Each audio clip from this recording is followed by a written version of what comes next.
देखिए संदीप, इसका कोई बहुत ज्यादा इम्पैक्ट पड़ने वाला है नहीं, क्योंकि शिवपाल यादव उत्तर प्रदेश की राजनीति में कोई बड़े प्लेयर नहीं है। और एक जमाना था जब मुलायम सिंह के साथ थे, मुलायम सिंह यादव के छोटे भाई हैं, तो जाहिर सी बात संगठन पर उनकी पकड़ थी। लेकिन आज की तारीख में समाजवादी पार्टी के संगठन के ऊपर अखिलेश यादव की पकड़ है, और समाजवादी पार्टी के साथ जुड़ाव समाज के एक बड़े तबके का है। नहीं, न्यूसेंस वैल्यू तो थी ना, जो सेंट्रल यूपी है 2019 के चुनाव में 10 सीटें, वहां वो सो कॉल्ड यादव बेल्ट, वहां भी समाजवादी को अच्छा खासा नुकसान हुआ था, हार का ही सामना करना पड़ा था ज्यादातर सीटों पर। उसमें बहुत सारे जानकार मानते हैं कि शिवपाल यादव की सेटिंग थी बीजेपी के साथ। नहीं, वो शिवपाल यादव की वजह से वो सीटें नहीं हारे थे। क्योंकि शिवपाल यादव अगर खुद इंडिपेंडेंट अगर चुनाव लड़ जाए तो खुद अपने आप पता चल जाएगा कितनी सीटें हारे, कितनी सीटें नहीं हारे। इसलिए शिवपाल यादव का कोई बहुत बड़ा योगदान में नहीं मानता। लेकिन एक बात है, वो ये कि जो अगर 2% वोट भी अगर किसी के पास है, 1% वोट भी किसी के पास है, 0.5% अगर वोट किसी के पास है, अगर वो आता है तो जाहिर सी बात है कि आपका कंसोलिडेशन होता है और एक परसेप्शन बनता है कि आपके अपने लोग आपके साथ आ रहे हैं। अगर आपके अपने लोग अगर आपके साथ नहीं आते, जुड़ते नहीं है, टूट के अलग होते हैं, तो उससे गलत परसेप्शन जरूर बनता है। लेकिन मेरा अपना मानना यह है कि राजनीति के अंदर ये जो इस तरीके की जो पार्टियों में टूटन होती है, तो एक पक्ष के साथ लगभग सारे सोशल बेस का कंसोलिडेशन होता है और दूसरा बेस पूरी तरीके से हाशिए पर पहुंच जाता है। इसलिए शिवपाल यादव और अखिलेश यादव के साथ आने को सिर्फ और सिर्फ अगर आप जोड़कर भी देखना चाहें तो जो मैनपुरी का जो चुनाव है उससे ही जोड़ के देख सकते हैं। साथ ही साथ इस बात को नहीं, ये भी साख की लड़ाई है। मैनपुरी में बीजेपी बाजी मार गई तो साइकिल में से हवा निकल जाएगी। मुझे लगता है कि हर पार्टी चुनाव लड़ रही है, जाहिर सी बात जीतने के लिए चुनाव लड़ती है। लेकिन एक चीज बिल्कुल स्पष्ट है, वो ये कि शिवपाल यादव को कुछ समय के बाद इस बात का पूरी तरीके से अंदाजा हो गया कि उनके लिए भारतीय जनता पार्टी में कोई जगह है नहीं।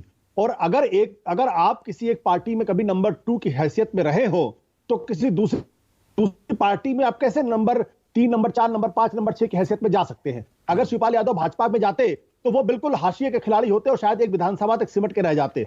अगर वो समाजवादी पार्टी में आते हैं तो जाहिर सी बात है उससे कम से कम अखिलेश से उनकी नजदीकी और blood is thicker than water वाली जो स्थिति, जो रिश्तेदारी है, तो वहां उनका दबदबा हमेशा बना रहेगा। हाँ, मुलायम सिंह यादव के समय वाली स्थिति शायद नहीं हो पाएगी, लेकिन समाजवादी पार्टी में उनकी हैसियत। पर योगी आदित्यनाथ इतनी तवज्जो क्यों दे रहे हैं शिवपाल यादव को? ये तो जी पेंडुलम है, पेंडुलम वाला कभी अपनी पहचान नहीं बना पाता।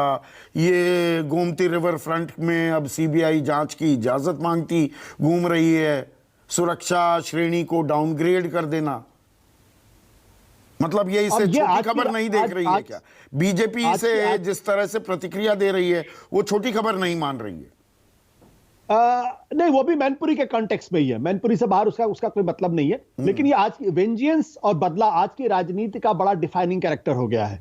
अगर आप किसी एक पार्टी के साथ हैं तो जाहिर सी बात है कि आपके सारे खून माफ है। अगर आप दूसरी पार्टी के साथ चले जाएंगे तो आपको बैकस्टैबर माना जाएगा और आपके खून माफ नहीं। हमारी राजनीति आज ऐसी हो गई है कि शायद समाजवादी पार्टी और भारतीय जनता पार्टी के नेताओं के बीच में एक दूसरे से दुआ सलाम भी नहीं होता होगा।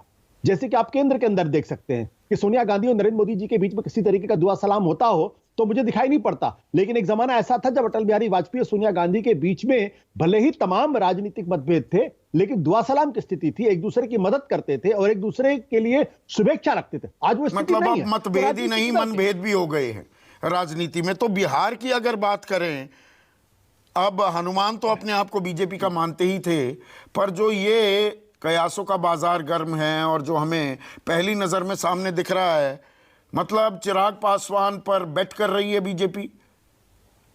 पशुपति कुमार पारस की हो गया, उनका जो काम था वो हो गया। दरअसल पासवान वोट तो चिराग पासवान के साथ है और आरजेडी जेडीयू ने जो वो सामाजिक गठजोड़ बनाया है उसकी काट तो हमें निकालनी पड़ेगी। क्या बीजेपी की उस रणनीति की एक बानगी हम होते देख रहे हैं इस वक्त बिहार में? बिल्कुल संदीप, आप बिल्कुल सही कह रहे हैं। बिहार को अगर समझने की जरूरत है, 2024 को समझने की जरूरत है, खासतौर बिहार को, तो हमको 2015 में जाना पड़ेगा। जब जो है नीतीश कुमार और लालू प्रसाद यादव एक साथ थे और कांग्रेस पार्टी में गठबंधन में थी, महागठबंधन था। उस वक्त के अगर आप आंकड़ों को ध्यान में दें तो उस वक्त नीतीश कुमार, आरजेडी और कांग्रेस का जो वोट शेयर था वो 40% के आसपास था और 243 में से तकरीबन 178 सीटें जो जो है वो महागठबंधन के पास थी। और भारतीय जनता पार्टी ने अकेले चुनाव लड़ा था, तब उनको 24% वोट मिला था और सिर्फ 53 सीटें थी। आज की तारीख में बीजेपी अगर बिल्कुल अकेले पड़ जाती है तो क्या वो 24% को लोकसभा के चुनाव में 50% कर सकती है? मुझे आज की तारीख में ऐसा लगता नहीं है।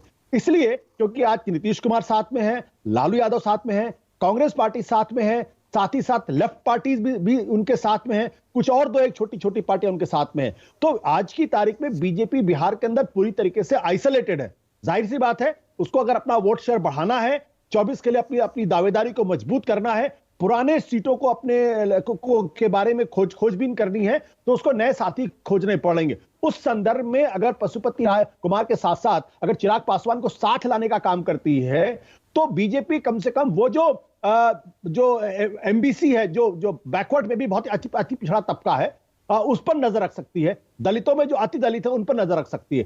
लेकिन और इसमें पशुपति पारस चाहे माने ना माने, और जी सार्वजनिक पहले माफी मांगी जाए, दिल ही नहीं तोड़ा दल भी तोड़ दिया वगैरह वगैरह, अब उनकी यूटिलिटी क्या पूरी हो गई है बीजेपी के लिए? बीजेपी उन्हें कह रही है भैया चिराग हमारी प्राथमिकता है, आप साथ आ जाओ तो ठीक, वरना चिराग के साथ ही होगा। असल में आप कोई हमारे लिए वोट कैचर नहीं हो। ये भी हो रहा है कि पीछे पर्दे के पीछे बीजेपी की पहली प्राथमिकता होगी कि रामविलास पासवान की पार्टी एकजुट रहे।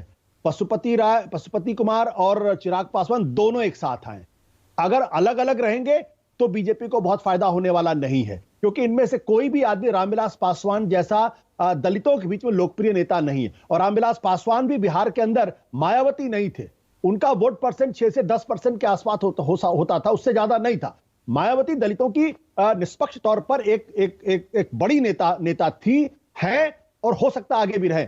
लेकिन रामविलास पासवान वो हमेशा ही एक मार्जिनल प्लेयर थे बिहार की पॉलिटिक्स में भी, दलितों का नेता होने के बाद। 2024 के संदर्भ में आखिरी आपसे सवाल पूछूं, फिर बाकी मेहमानों के पास जाता हूं। आशुतोष, ये 120 सीटों में जो ये चाचा भतीजा जो ये नजदीक आते दिख रहे हैं, ये काफी कुछ इशारा कर रहे हैं 2024 की तैयारियों की भी ओर। देखिए, अगर 2024 में अगर उत्तर प्रदेश के अंदर का Samajwadi party, Bahujan Samaj party, Congress party, जो बिहार का गठबंधन है, अगर उसको रेप्लिकेट करने की कोशिश यूपी के अंदर करेंगे, तब तो शायद विपक्ष वहां खड़ा हो पाएगा। अन्यथा बिहार के अंदर जो हिंदू कंसोलिडेशन वोट है, जो पहली बार 73 सीट लेकर आता है, दूसरी बार 62 सीट लेकर आता है, उसमें अगर दरार रहेगी तो वो संभव नहीं है। उत्तर प्रदेश के अंदर भारतीय जनता पार्टी सिर्फ भारतीय जनता पार्टी नहीं है, वहां नरेंद्र मोदी हैं और साथ ही साथ योगी आदित्यनाथ हैं। तो इन दोनों नेताओं का जो कलेक्टिव या यूनिफाइड कल्ट है, वो आज की तारीख में उसका मुकाबला उत्तर प्रदेश के अंदर समाजवादी पार्टी नहीं कर सकती। वो तभी कर सकती है जब बीएसपी उसके साथ आए, और जिस तरीके से बिहार के अंदर एक महागठबंधन बना है, उसी तरीके का गठबंधन बीजेपी के खिलाफ उत्तर प्रदेश के अंदर बने, तब तो लड़ाई कांटे की होगी, अन्यथा लड़ाई एक तरफा होगी।